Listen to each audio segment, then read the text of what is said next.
అందరికీ ఇక్కడ చేసినటువంటి లీడర్లందరికీ పేరు పేరున నా ప్రత్యేకమైన ధన్యవాదాలు తెలియజేసుకుంటున్నాను. ఎంతో కష్టపడి 3-4 నెలల నుంచి మీరు చెమటోడ్చి తిరుగుతున్నారు. ఈ పార్టీ పట్ల సారు పట్ల ఎంతో విశ్వాసాన్ని ప్రకటిస్తున్నారమ్మా. మన జగన్ సారు ముఖ్యమంత్రి మనకి ఎన్నో పథకాలు ప్రవేశపెట్టడం జరిగింది. ఆయన ఆ స్కీములన్నీ ఎంతో విజయవంతమైనాయి. మళ్ళీ మనం సార్ను తిరిగి రెట్టింపు ఉత్సాహంతో గెలిపించుకోవాల్సిన అవసరం ఎంతైనా ఉంది.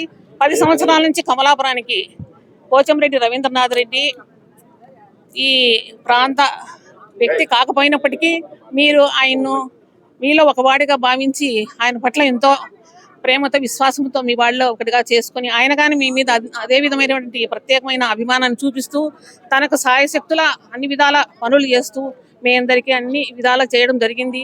హాస్పిటల్స్ కానీ ఇవి ఎంఆర్ఓ ఆఫీసులు కానీ డ్రైనేజ్ కానీ స్కూల్స్ కానీ పాలిటెక్నిక్ కాలేజ్ కానీ అన్ని పెట్టడం జరిగింది. చూస్తా అంటే 5 ఏళ్ల కిందటికి ఇప్పటికీ కమలాపురం మేము వచ్చినప్పుడు చాలా ప్రత్యేకమైనటువంటి తేడా కనిపిస్తుంది.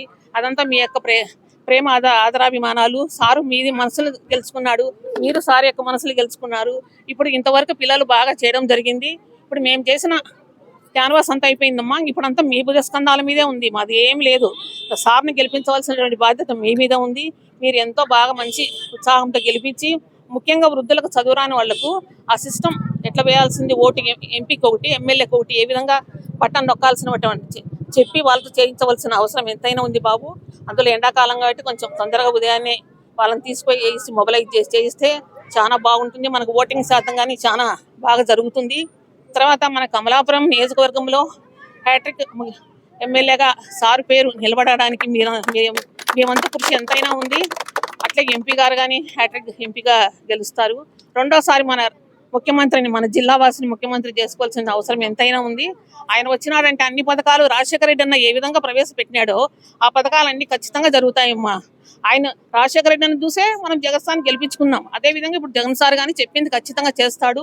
ఒకవేళ ఏదన్నా అక్కడక్కడ కొన్ని చిన్న జరగవచ్చు, ఎందుకంటే ఇది పెద్ద కుటుంబ వ్యవస్థ. 175 సీట్లు ఉన్నాయి ఇంత రాష్ట్రాన్ని. మనం ఒక ఇంట్లో చిన్న సమస్యల్ని ఒకసారి పరిష్కరించలేకపోవచ్చు. అటువంటిది ఇంత సమస్యలను అక్కడక్కడ చిన్న లోటుపాట్లు జరిగిండొచ్చు.